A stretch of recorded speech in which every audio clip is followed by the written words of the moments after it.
Hello, everybody, and welcome to Around the Layout, where model railroaders come to tell their story. I'm Ray Arnott, and I'm glad you could join us. Today, we're going to get to talk to Cory Scothon and hear about his Providence and Worcester HO scale layout. We're going to talk about how he's developed it from a continuous loop into a point-to-point, fully operational railroad. Cory, welcome to the show. Thank you for having me, Ray. I'm glad to be here. So, Cory, you've got a layout in the basement of your home in Cumberland, Rhode Island. Yes. You've decided to model the Providence and Worcester Railroad, and we'll let to hear about your layout. We'll talk about a couple other things that you've done on your layout as well. But let's start right at the beginning. What got you into the model railroading hobby? Model railroading and I guess trains in general for me it's a hobby that I started when I was a toddler with my kid. I'm sorry, with my dad when I was a kid. I have photos of us when I'm like maybe only a couple months old, sitting next to his very first layout he built in our first house. So for me, it's really been a lifelong thing that I've shared with my dad, for one thing. I know it sounds cliche to say it's that I've been a lifelong model railroader, but I really have been, even though I've gone through time periods in my life where maybe it really wasn't important to me, where I kind of put on the back burner while I was at school and college and work. You know, you get all those other things that kind of consume your life. But within the last, I would say 2.5 years, it's kind of really been brought back to the forefront of one of my main hobbies that I do have. Oh, so let's talk about your dad. So he's the one that really got you into it. Did he have a model railroad prior to you being born? I mean, was he a lifelong model railroader? I wouldn't say lifelong, but I do know that he had a layout with his father and his brother. And I know his brother also did some O-gauge model railroading when he moved out and got his own house. But my dad's always been an HO guy, it seems like. It's what I've always been around in my life. In his first house that he had with my mom, I know he did have a layout. I really don't remember it. I do have pictures of it. Sure. I just remember it being very small, something like maybe a 4x8 sheet of plywood, maybe a little bit smaller is what he had from there. But really when we moved into the house that I'm in now is when it kind of really took off and expanded. From there, he was able to actually build the first of, I think right now I'm on version, I would call it version 5 of the current layout that I'm on right now. Is the first one about 31 years ago when we moved into this place. Excellent. So it's been a project since then, and he's got you involved, and really kind of cool to hear that you're really like a third generation model railroader. Yeah. You're talking about your grandfather and then your father and then you being into the hobby. So that's definitely great. So when would you say that, your dad had the layouts and you were starting? When do you think you kind of took over from dad and started to kind of make it your own? I would say, so we started building the current version, I want to say about maybe 10 to 12 years ago from there. We didn't have a lot of scenery up. It is also a time period where I did lose interest in it because my parents went through a divorce and he moved out. Yeah. So for me, it was always me and my dad thing. I'd come from school or work, whatever, and he would too come home from work and be like, "Oh, we'll go in the basement, run some trains, or we'll work on some models or something like that." I didn't really have a way of, like, for me, it was my connection with him, and I didn't really, without him being here, for me, I didn't have a way of connecting with it. Like, I couldn't be like, "Oh, Dad, like, let's go down the basement or whatever." We kind of had to plan around those things. And for me, it did help push it back to the back burner for me. I would imagine so, in a tough period like that and whatnot. So, oddly enough, what kind of brought me back into it was we had an event going on at work, and one of the kids came over and he needed like a small screwdriver to fix something on his phone, I think it was. And I was like, "Oh, I got one in the basement." And I went downstairs to get one, knowing that where they were in the layout room. Yeah. And I didn't know he followed me downstairs, to be honest with you. I kind of just zoned out and I just heard was focused on myself walking down. And then I heard a voice. He goes, "The hell's in here?" He's like, "What is this?" And I'm like, "Oh, like, didn't know you're behind me." It's like kind of like I shared it with him, like, "Oh, like, yeah, like this is my thing.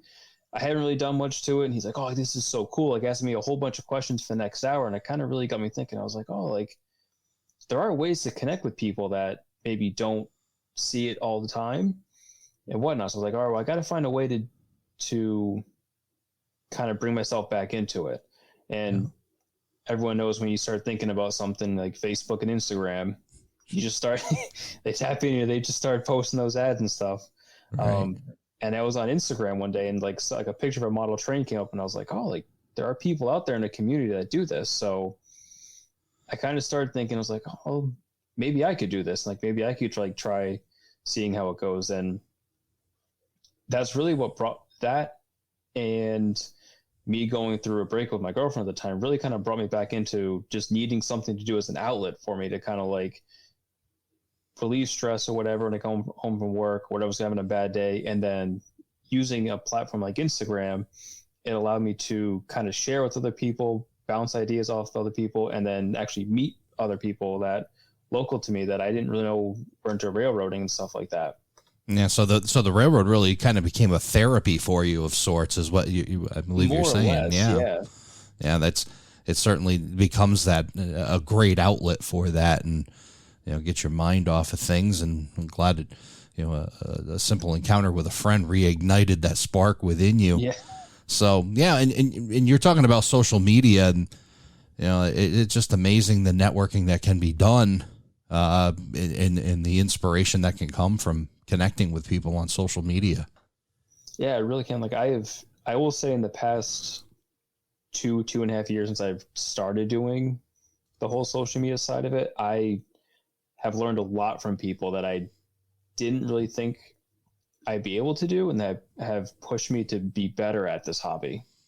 Absolutely. Yeah. So we'll definitely talk about that. Let's, so now you've got this layout. You've kind of, was it always Providence and Worcester? Was that always kind of the theme, or did that kind of evolve? I'm gonna say no, it was more of an evolving thing. My dad growing up, he was always a New Haven guy, same area as where we live right now. So it was basically whatever he saw as a kid growing up. He's like, in his mind, he's like, "Oh, like, this is what I like," kind of thing. When you're a kid, I didn't really like have any kind of allegiance to any sort of road name. It was kind of like, "Oh, I like that car, like that car, like that engine," kind of pick and choose whatever you like off the shelf. But over time, like I remember where I live, I'm not that far from Valley Falls Yard, where the Providence and Worcester operates their Rhode Island jobs out of. So at nighttime, we would always go down there and watch them make their trains to go up at night, or we'd see some of the yard jobs getting done in the daytime. So after a while, it kind of just like stuck with me as like, "Oh, like this is what I've seen growing up. Like, I wonder if there's any kind of models out for it." And once companies started producing Providence and Worcester models, I was like, "Oh, like I can have a model of what I see normally around where I am." And that kind of intrigued me. So it kind of really evolved over time of, it didn't really have a purpose, and I didn't really have like specific places I wanted to model. It was kind of more of like, "Oh, there's a Providence and Worcester engine, I want to get it." And so my time frame was kind of really scattered all over the place. I had some engines that ranged from when they first incepted, some old RS3s, to like brand new SD70s that they would have for a couple of years. Right. So basically when your dad had kind of built the layout and you're young coming up to it, he was building more what he could relate to. And now you're kind of building it, and you're starting to head towards a direction of something that you could relate to. Exactly. Things that you could see.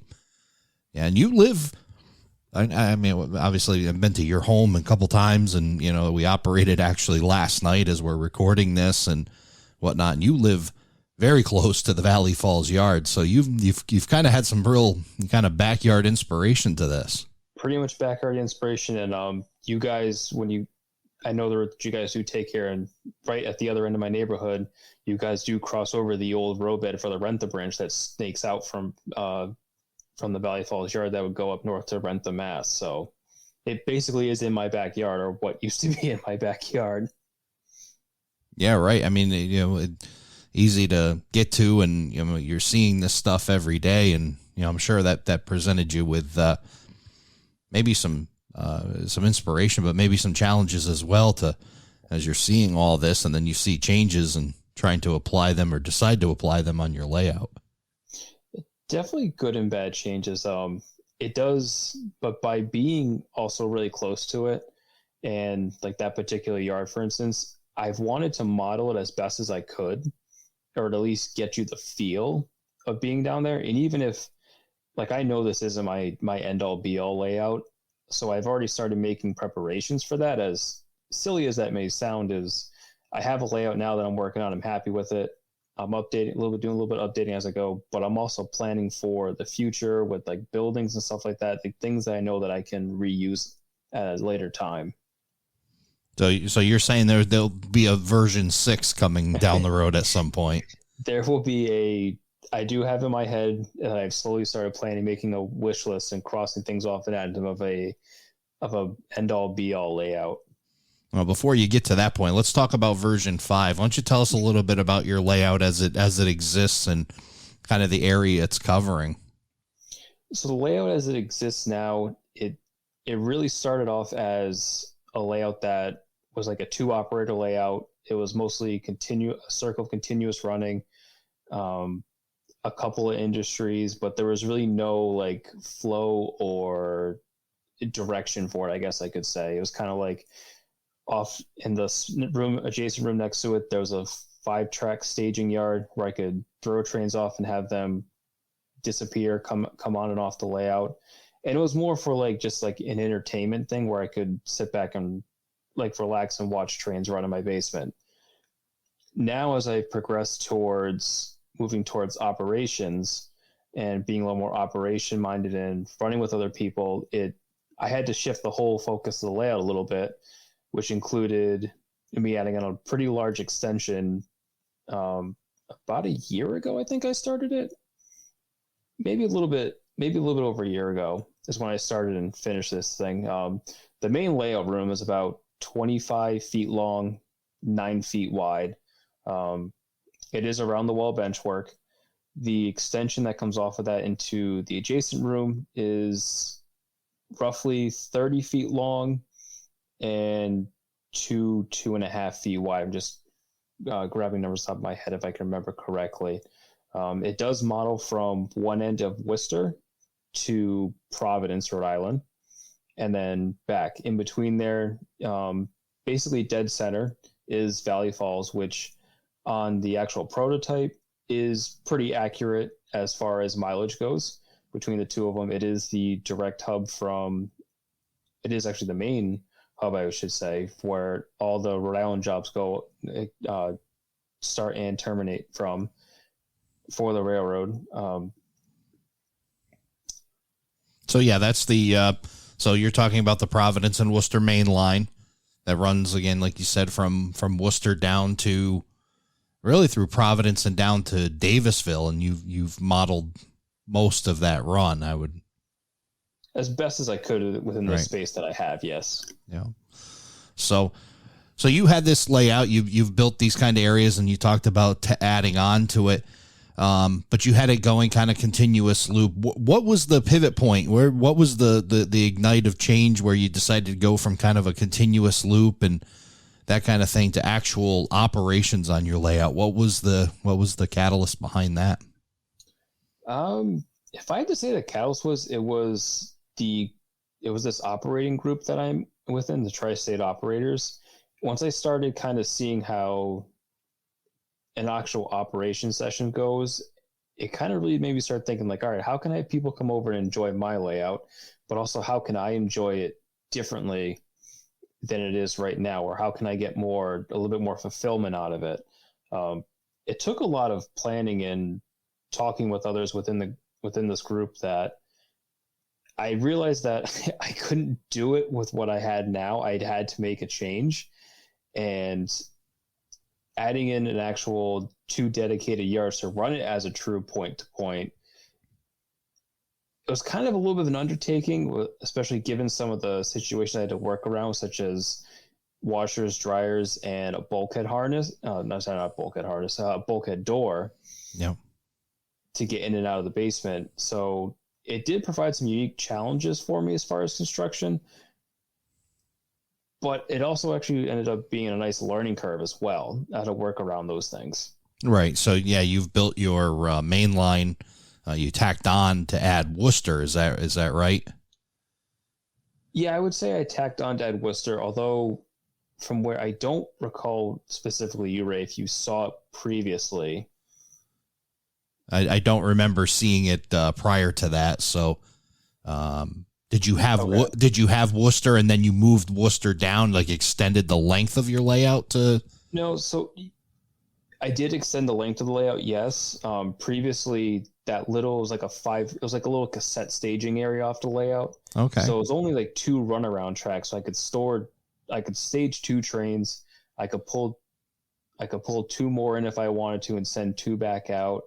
And then it was kind of just given the illusion that something left the main layout area and it went on down the line somewhere. What I realized that if I wanted to do operations with that, it would have required a lot of handling of cars on and off the layout. And I didn't really want to leave that to chance with someone. I mean, everyone knows accidents happen. Sure. And I didn't really want to leave that to chance with someone, either myself or someone else breaking something and running into that issue. So I did have to sit back and kind of revisualize the whole layout as a whole to get to where I wanted it to be. Right. So you had seen probably some operations, and you talked about the tri-state railroaders and whatnot. Where else did you get the idea for ops? Or some of the layouts that you had seen or had any other ops experience prior to that? The only ops experience I had was probably, it was many, many years ago at Don Iris's layout in Coventry, Rhode Island, of his Providence and Worcester layout, which I remember just being a kid there. It was probably like 2008, 2009 on one of the layout tours they had here. And I just remember him, like, we were getting ready to leave and he was kind of just talking to me and my dad, and he kind of looked at me, he's like, "Oh, you want to run a train?" And I was like, "Sure, why not? Like, I've never done this before, but sure, why not?" And I just remember him giving me a controller, giving me a headset, and saying, "All right, it's your train sign. Go talk to the dispatcher. Have at it." And I'm like, kind of looking around, and everyone like, "Well, what do I do?" Like, yeah. I feel like that's kind of like to be thrown into the fire or something like that. I'm like, that's being thrown into a big fire when you talk about Don Iris's layout that he had in Rhode Island. That that was a massive layout in his basement there, and to be able to have that be your first operating, that must have been wildly intimidating, especially for a kid. It was definitely very little intimidating, especially because I had no idea what was going on. I had no idea like what my call signs meant, and I don't know who the dispatcher was that day. But he was actually really good at just kind of like walking me through, and I know he got some laughs out of it about the whole thing and me being the new guy on the block. Oh, I'm sure. Yeah. So, but that's good. You talked about your, that's a great layout to be inspired by. So, the influence after that, I mean, did you find like, seeing that and then going back and kind of instant change, or it kind of took you a little while to kind of apply that to your layout?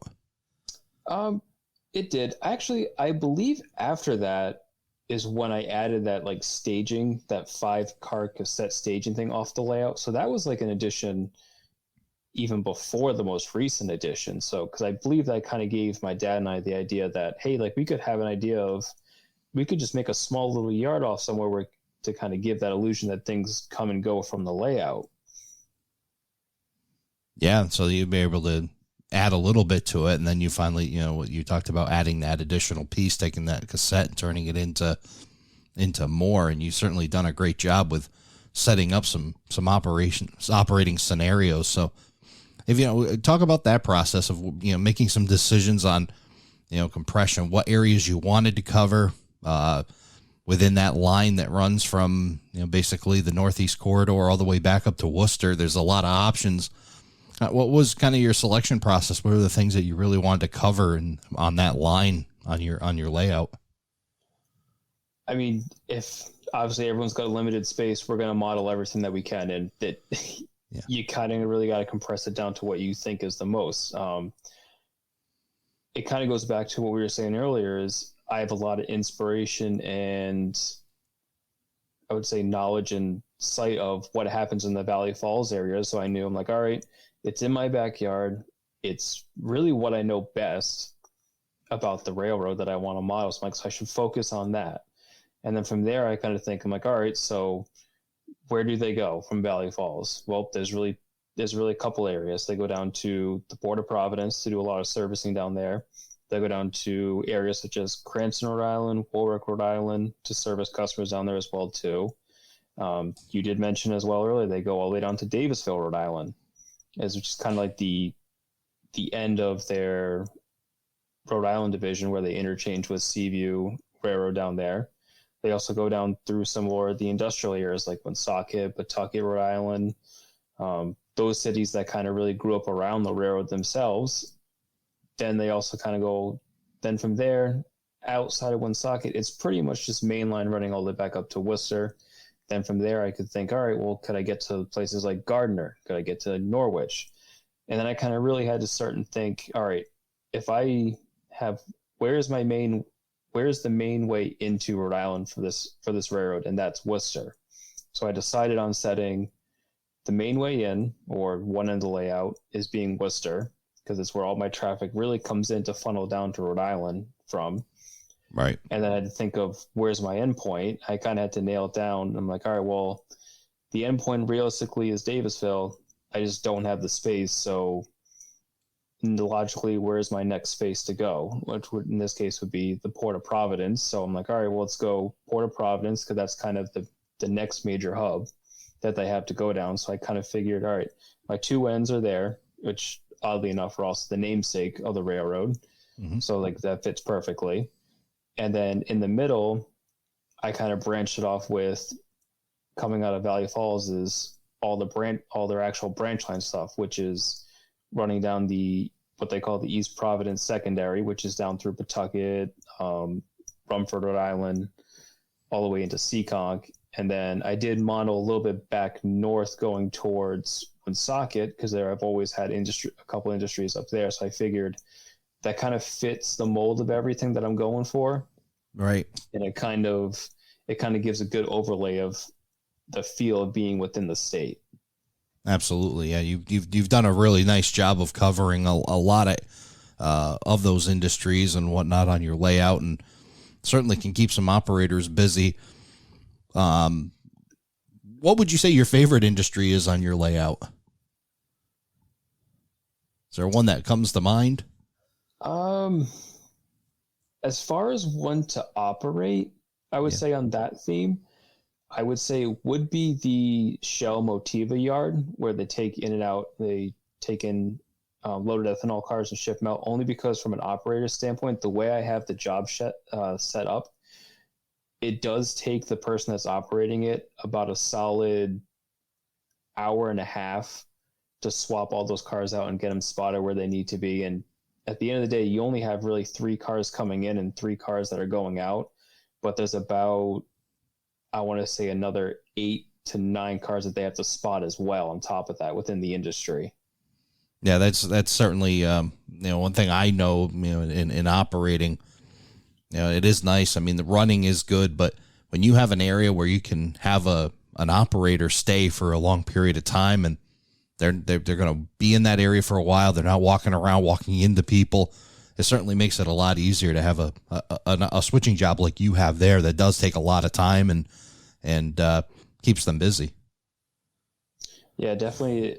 I feel like it can also be a little bit head scratcher sometimes too, especially when I throw in mixes such as they have to use spacer cars between engines, so that it does cut down the amount of cars that they are actually able to pull in and out of the yard at a time. And if I'm either giving them, sometimes I'll give them 1 engine to use, or I'll give them 2 to use on there. So it kind of, sometimes if I'm really able to play with how long it's going to take them to actually complete that job, depending on what I throw in front of them. Right. Yeah, again, and that we're talking about an area that's, I don't know, is it 5 feet long? It's not a overly long spot. Maybe even shorter than that, right? I would say it does reside within the Providence yard itself for the layout. So that one section is probably, I want to say, no more than like 1.5 feet wide, maybe 2 feet at most. To, I would say you're right on there, like 5 to 6 feet at most. Right. So you got a pretty condensed area. It kind of is like almost like a standalone switching layout just within that area. Pretty much, it was when I designed that yard, I put a lot of thought into how I wanted it to be with like scratch drawings, stuff like that. It is really what you just said, like its own separate standalone switching layout within the whole grand scheme of the layout. Because I wanted to keep someone there busy. Sure, they may leave to go get their power, whatever, from the Valley Falls yard and have a little bit of running, but they're really just isolated. I just kind of wanted to be off on their own. Right. And that's exactly what happens in that spot. It's a fantastic portion of your layout. So I want to make sure we didn't, kind of roll over, as you're talking about these in this section of operating. You had to go through a process of setting up these ops, and obviously you talk about this area and you had a vision for that, but you've got this layout now, and now you've kind of been inspired by both Don and his layout, and then you've been part of the tri-state group.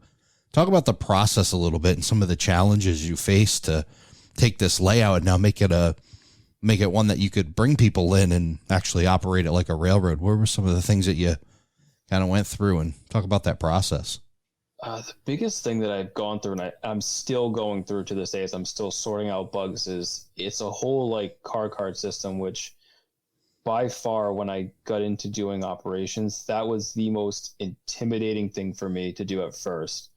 The plus side, unbeknownst to me, was it actually kept it helps me actually organize all of my cars and keep a really good record of it. So I know I don't buy duplicates of something, or if I do, I know I can patch it out or something like that.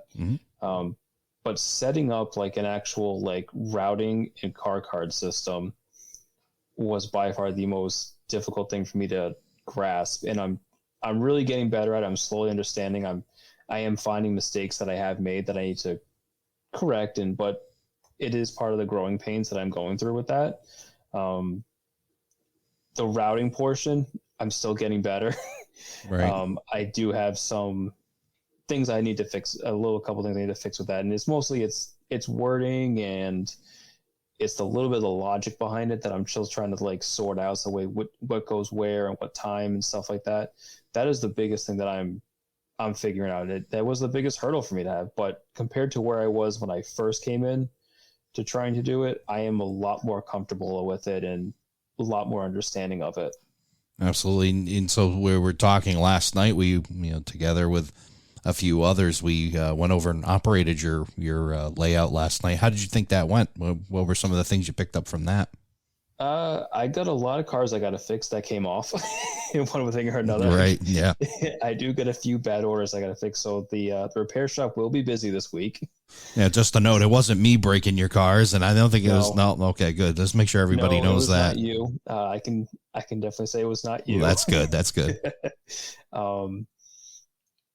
I actually wasn't even expecting to run any trains last night in my old layout, because usually as the host, you kind of just sit back and watch and take notes. And we were actually short one person. I was like, oh wow, like I actually get to run a train tonight in my own layout. This is kind of interesting, because I realized I've been so focused recently on trying to fix some things and update some scenery that I didn't even run a train in my own layout in like a couple months at this point. Right. So that was a nice change of pace for me. You had said one of the funnier things, and it was true. I remember your first operating session. You had said to me, "It's kind of weird to stand back and watch other people run my layout." And you go through that, but it's good that with a little bit of manpower shortage last night, you had to jump in and make a few trains move so that we could keep the op session going. Yeah, it was interesting, that's for sure. But you are right. It is the first time you see other people do it, and you're kind of just standing back and you have no hands on. You're like, what do I do? Like, I don't know what to do. Right. Yeah. It is funny. It's a funny first feeling. And then One of the things that I know as well is, watching people run it, and like you've got this plan in your head, like, here's how the job works. Here's how, and then somebody comes in and they do it totally different, and it's not a bad thing. It's just Like I remember, not last night, but the last time we operated here, I remember, like, just like you said, my Valley Falls job. I'm like, yep, I got in my head. I know how this job's going to run. And the next thing I look over and the guy that's running it, it's completely backwards from what I thought. And I was like, well, why are you doing it that way? He's like, oh, I kind of figured this would be the easiest way to do it. I'm like, oh, it's not how I planned it in my head, but you keep going. I want to keep watching to see what you do. Because maybe I'm learning something that you saw or you think should be done, or how you want to run it. And then I'll ping pong, like, oh, like I like that little element of it. Let me take that and see how I can implement that, or how I can change that and add it to mine and tweak my thought a little bit better. Yeah, I think that's something that can happen to all of us when we're taking a layout and we're setting up ops, is you kind of get the blinders, right? And you're just so laser focused on getting it set up that you've kind of just, that this is the way it's going to be. And then it's wild to watch somebody come in and just run it different, and not wrong, just have a totally different vision to it. Yeah. So you talked about some of those challenges of getting, car card system set up and whatnot, and getting the layout running right. And so that's one of the things you talked about you're going to fix on the next thing. Was there anything else that you noticed from last night? Any good takeaways? The only thing I've still been toying around with, I did ask you guys last night, is like just changing one of my jobs a little bit, whereas maybe adding, like, taking an industry away from one and adding it to another job. That's kind of really the big takeaway that I took from last night. Yeah. I'll tell you, we talked a little bit off before we started the show, and, some of the advice that I had given, and I'll share again, is, for those that are out there trying to set up an ops on their layout, maybe they're just built it for ops, or maybe they're changing it over to ops. It's always key, and I'm sure you'll be able to speak for this. You always run it more than once. Don't just try to make big decisions off of one op session. Run it again and again and again and get those takeaways. I think right now we're on either the third or the fourth session of mine, and I will say I haven't made wholesale changes like that to it. Little tweaks, like fixing things, like if I've noticed like track bad here, or things like that. Order of which jobs should go out, like just little things like that. But it is key. I do agree with you when you say that, is especially me being so new to it, is to not as much as I want to make a change, and I really feel like, oh, I got to make a change, I got to do this, got to do that, is to not do it. Because like you're saying, is you have this vision in your head. Yeah, I'm going to run this job ABC way, and you come in here, Ray, and you run this job, and all of a sudden you're doing it XYZ. And I'm like, oh, like, it shouldn't be run that way. Well, not that it shouldn't be run that way. It could be run that way. So I think you should probably run it maybe 4 to 5 times before you start making wholesale changes and changing around who does what jobs, so you kind of get a good feel of how different people operate and how a different person might operate that job. Absolutely. And that's one thing. I operated last night your Worcester yard, and that was actually a really enjoyable job to do. And I'm not usually a yard guy. I'm usually, doing switching or in some other layouts. I love doing some through train stuff as well, but I love taking on the challenge of yard, and your yard was it was a really good job. And we talked about some of the things in operations to really make sure that job remains a challenge. I mean, you don't want a job that's a brain buster, but you also don't want it to be so easy that they don't have to think either. And that job was really right in the middle, right? Just a perfect setup. And we talked about a couple things like delaying a train leaving that yard to try to tie up some tracks to make it a little bit more challenging. And I really had to think. And I really needed 4 tracks, but only had 3. And I'm cutting a train up. I had to block it and use 1 track for 2 trains and kind of keep it sorted out. And really was just you did an excellent job of setting that yard up.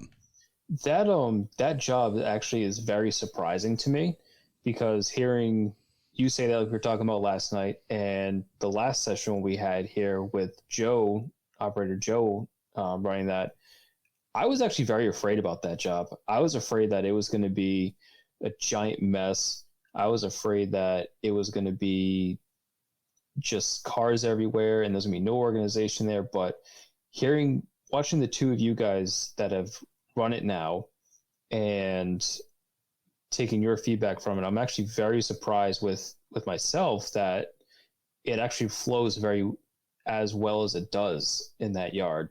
Yeah, it does. It's like I said, it flows well. And with my one suggestion again of leaving that train in that yard, ties it up well. And I think I may have run it a little different than you had expected, even in the beginning, when I ran a train down the ladder versus there's an outside loop, and I think you designed it, but I used that outside loop differently than you had designed. But in turn, the job got done, and I enjoyed it. It was really a good time to run that yard.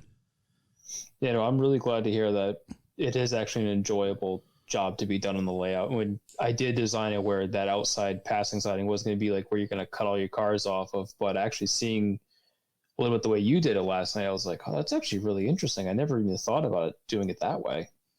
Yeah, and in turn, what you end up with again is, you had a vision, and I see your vision, and have an altered view to it. An altered reality of it. I guess. Yeah. And an altered reality. That's a good way to put it. So,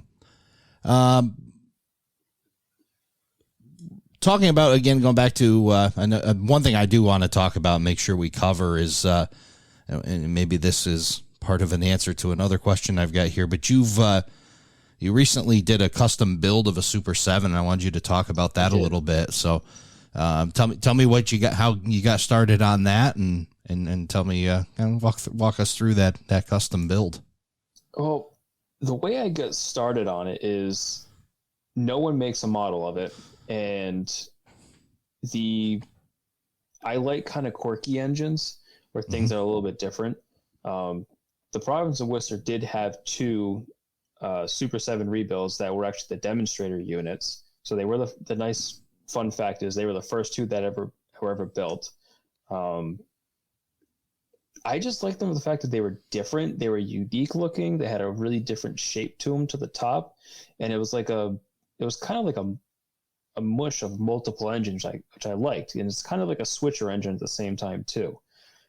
For some reason, it's just always intrigued me. I kind of decided towards the end of the fall, I was like, I think I kind of want to try building one. I'd gotten better at scratch building. I never scratch built an engine before, but I kind of wanted to try my hand at it. Sure. And I also did want to get better with DCC and wiring and decoders and all that stuff, because that is by far my weakest point when it comes to model railroading. I don't know why. It's just something that's always intimidated me.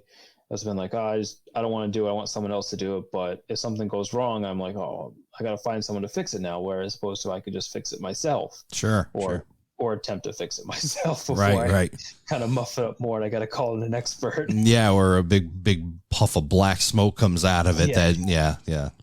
Definitely that one. But so I kind of figure, I was like, you know what? I'm gonna take on this project. I'm gonna learn as much as I can, and I'm just not gonna rush it. Like I can be a patient person, but like when I start like going, or I'm doing scenery and something like that, for instance, I just start like clicking off and just rolling with it. And the next thing I know, it's, oh, I may have made a mistake over here and I got to go back and fix it. So I really wanted to pace myself and like force myself to like stop. So sure, it was a lot of sourcing of like parts. I wanted to make sure I had like the right parts in the right location, and I knew I had to get a couple different shells to kind of cut and paste different sections out, different vents and whatnot. So it was definitely a learning process of a lot of scouring the internet, looking at pictures of it, trying to find as best as I could pieces online, whether it be from like eBay. Amazon, just trying to find even any kind of like hobby store I could go to just to find something that might closely resemble something for it. And it was fun. Like it was a hard project. I did get discouraged at some point Sure. throughout the middle of it. And I had to sit it down, and I think I put it down for maybe like 2 months. I think it was like a 2-month like period where I had the shell done, I had it painted, it was all ready to go for wiring and stuff like that. And I was just like, the holidays are here, like I'm gonna put it down and I'll revisit this another time. Right. And after so many times of me moving it off my workbench, and when I wanted to paint something else, I was like, finally I just had a day, I was like, you know what, I got to get this thing done so I can actually get on the layout. And I finally ordered my stuff, came over to your house, Ray, one night or one afternoon on a Saturday, and we crushed it out. And I'm super thankful that I did, because I learned so much that day from you, for instance. Yeah. Well, when it came to this thing. And I was happy to help. And, you know, one thing that was really cool about it, and, you know, and it's kind of maybe this is where your head was at. And I definitely think it's that way because of the conversations we've had about it after. You know, that you look at something like that and it can be very intimidating.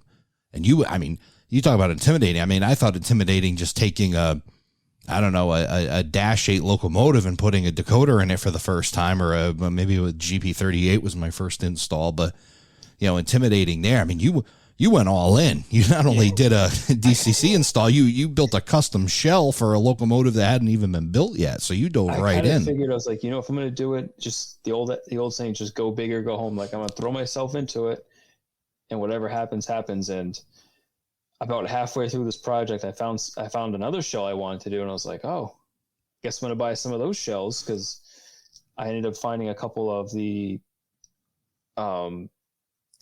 those cabless B30-7 shells. Yep. I wanted one for the longest time. I finally found one after like 2 years of looking. Sure. I scooped a couple of those up, so that's gonna be my next project I'm gonna do eventually.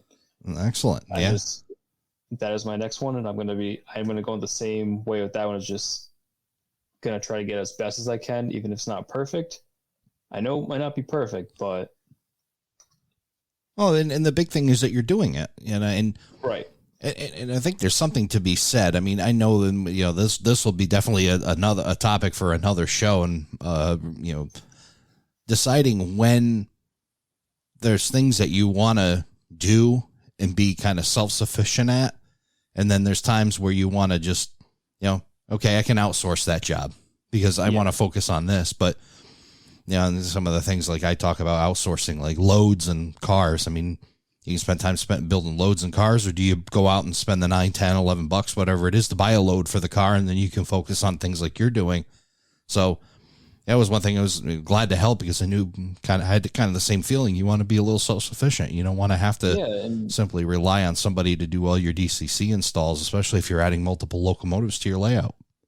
I also wanted the satisfaction of knowing, like, all right, like, I went into this with zero knowledge, or like, I would say not zero expertise in like scratch building something, but like very minimal, because I'd done some kit bashing and scratch building of buildings and stuff, but obviously an engine is completely different animal.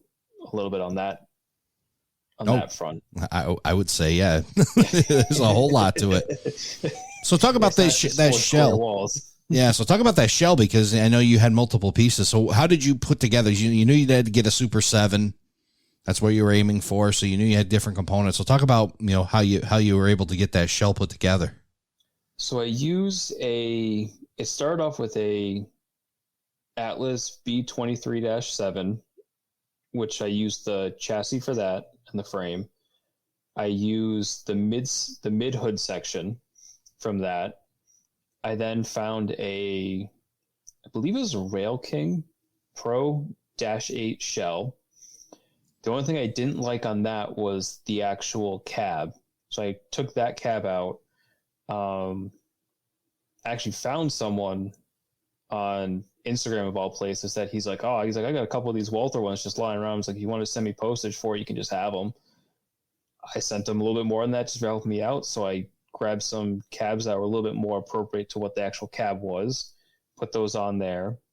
I did have to trim the Dash 8 shell. I had to take about, I think it was like 6.5 scale feet off of it, roughly. So I had to cut that in the middle, shorten it up. I had to find the right light housings for both the front and the rear to get those in there. I took those off of I meticulously cut those off of another, where did those come off? Those came out of another Dash 8 shell that I had. Right. So there was about 3 or 4 different shells that went together just to make this one. Yeah, you definitely have a Frankenstein yes. shell together. But I'll tell you, I saw it in person, obviously, when you were over here and we were working together to do the DCC install, and that shell fit very well on an existing chassis. You did an excellent job of getting that all lined up. But other than obviously having to pull pieces from a bunch of different kits, would you say that was the most overall challenging part of that build? Aside from the DCC stuff, because that was very foreign to me, I would say yes, that was the hardest part. Actually, I would say the hardest part would be getting the shell together and fitting onto the actual metal frame itself, because it wasn't made for that. So I had to do a lot of shimming and cutting away at the frame to kind of get it and just kind of settle on there properly, where it wasn't too loose, but also not like super snug where I have a hard time pulling the shell on and off if I needed to. Right. And then but that's a completed job now. That's on your layout work, correct? Yeah. An excellent job. Kudos to you to be able to take a project like that and not be intimidated by it, stick with it, even though you took a little bit of a break. And sometimes on projects, you got to do that. You got to step away from a little bit. Refresh yourself and kind of step back and be like, all right, like I don't want to make a mistake. Let me clear my mind for a bit and I'll come back to it at a later date. It's not going anywhere. Right. All right. So yeah, excellent patience and determination to get what you were looking for out of that unit. So, I'll ask this, who are some of your, when you talk about these kinds of projects and your layout itself and whatnot, who are some of your influences in the hobby of model railroading?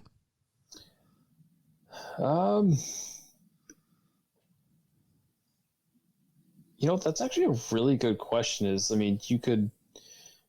You could say thing like, obviously everyone can read to the magazines and stuff like that, but like, I don't have like a specific, like maybe like recurring, like contributor to a magazine or something like that, like, oh, like I really like how so-and-so does it. It's kind of really more of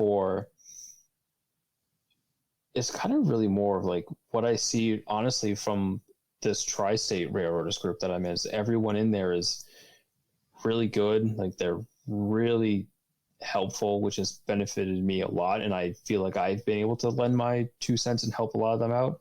And more times than not, it's kind of been like they kind of pushed me to do better, is the way I look at it. Right. Is I've kind of gotten a lot of great feedback. I'm like, all right, like, right, you told me I should do this. All right, let me do that. But let me take a little bit step further. Like, what could the next step be on that? Or maybe Joe will tell me to do this, and I'll be like, all right, let me just kind of build off of that. Yeah, so it's really, that's kind of the beauty of not only the tri-state group, but when you leave the lone wolf aspect, yes, and you start networking, whether it be on the internet or in person or a combination of the two, it really, you start to connect with people that really, help you move things forward. Yeah, that whole lone wolf mentality, or back when it was just me and my dad, like that used to be like my main influence, or the main person we were ping-ponging ideas off of. That was a very hard mold for me to break out of, and doing things like starting that like Instagram account that I had to kind of share my model railroading stuff. That was a big shell for me to come out of and try to like open myself up to not just other model railroaders, but like just people in general about my hobby. Sure. And I know your hobby, you talk about Instagram, your love of railroading extends beyond the model railroading. You you've done some photography, and you've done some really excellent work in that as well. Yeah, model railroading is kind of a springboard for other hobbies, I've noticed. Right, right. They can be expensive. Like photography is not the cheapest hobby to get into. I would agree with that. But it's kind of also like photography just give me another outlet to kind of go to. So if I wanted to, obviously I do a lot of rail fanning, but that's also kind of benefiting me where I'll go out there and I can chase trains around here. Like, all right, like I know now how this job operates in the real world. How can I make it simulated on my layout to be as accurate as possible, obviously within the parameters that we're given. Right. And I think that's, part of the beauty and also part of the challenge when we go out, and, I'm a photographer as well. And we, go out and you take photos and you learn about the railroad, and then it just drives all these new ideas that could be either, a blessing to your layout, or it could end up being very costly for your layout as well. But, what's nice about yours, again, with the photography and the rail fanning, and you're living so close to what you're modeling, the prototype's right there. So, yeah, you definitely got that going for you as well. Yeah, it is a huge plus, but it can also be a big deterrent, like you said, or costly when I decide after one day I come home from rail fanning, I'm like, you know what, maybe I just rip this down. We'll start over again and do something completely different. Yeah. Or when you're modeling to the prototype and then all of a sudden the prototype changes the way they operate. It's like, well, do I stay the way I'm operating, or do I change it or whatnot? And obviously you and I both model Providence and Worcester, and, the changes that's occurred with that railroad going under the Genesee and Wyoming flag. And some have decided to stay away from that flag. I've touched it just a little bit. And then, there's other guys that want nothing to do with it. How do you stand on that? I haven't touched the flag. It's mostly because of the paint scheme. Yeah. That is my main reason. Is the paint scheme to me is not very appealing. Like, I like the brown orange P&W paint scheme, aside from the fact that it's what I grew up watching and seeing, and it's burned in my memory. Sure. I think it's a really nice looking paint scheme overall, especially when you get to the fall up here. Mm-hmm. Fun teaser fact, that's what I want my next layout setting to be in, is in the fall. Yep. I think the complements with the fall leaves up, the colors just work really well for this area of the country. Sure. And in most ways, I'm a traditionalist too, but I will say, and a lot of people don't like the orange and black, of the Genesee and Wyoming. And I think more of it's about losing your heritage railroad. Wouldn't you agree? Yeah, I can agree with that, because it's kind of, you don't want to say it's a fallen flag, but it's of a time bygone that it isn't there anymore. Right. It is, but it isn't at the same time. Sure. But I will say that orange and black does pop in photographs. It does. Yes. You gotta admit, it does pop. It'd be nice if stuff like that. It does pop. Now, if they would have just unique paint jobs for every railroad when they all look the same, that makes it a little tougher. Yeah. So, well, Cory, I want to we'll wrap this up a little, and I want to thank you for coming on the show and whatnot. But before we wrapped it up, I wanted to ask another question here. What do you the whole thing, and the connection and whatnot, and we've gone all through this. What's the thing that really kind of lights you up about the hobby? What's that one thing that you just really absolutely love about the hobby of model railroading? I really love the fact that, I guess it kind of goes into, my favorite thing to do is scenery.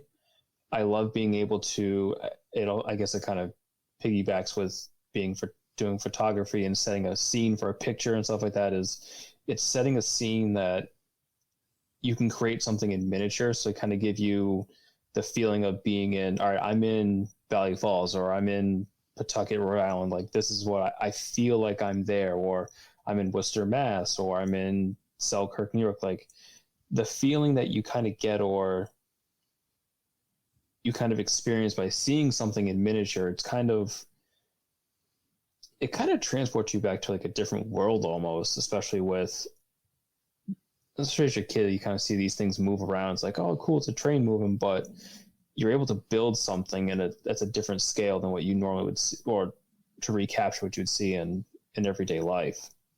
Yeah, absolutely. And it's funny that you draw that parallel between photography and the model railroad, or railroading, the layout of setting a scene, and kind of doing them both. To look for that scene. Yeah, it's kind of I kind of like transporting myself to a different time, a different place to kind of forget about sometimes like your daily work hassles or daily life, just kind of transport you to a different time and place for a little bit. Yeah, and I know that, therapy in both ways, right? Both on the railroad and at the prototype, or, therapy down on the layout, and being kind of the escape from real life. From everyday. Yeah, everyday sure. life. Absolutely. And, and being able to tell a story, not only with your photos, but be able to tell a story with your scenery as well, and on your layout. With your models and things like that. Excellent. Well, segue into thank you for coming on and telling your story. And it was great to talk to you about this, Cory. We'll definitely have you back on the show. We'll get some more updates from you on your layout and how you progress as you're adding and perfecting your ops. And I think you're getting pretty close based on things that went last night. I think I'm getting pretty close too, which is, it's kind of exciting when I sit back and I think about it that way. Absolutely. Cory, thanks for being on the show with us. Again, we'll have you back on. We'll get to hear some more about how your layout's progressing. Thank you for everybody. Looking forward to being back. Thank you for joining us for this episode of Around the Layout. You'll find more about today's show on our Facebook page, facebook.com/Around the Layout. Learn more about the show and check out past and future episodes on our website, aroundthelayout.com. And send us your feedback. We'd love to hear from you. aroundthelayout@gmail.com. Thanks again for hanging out with us. Around the Layout.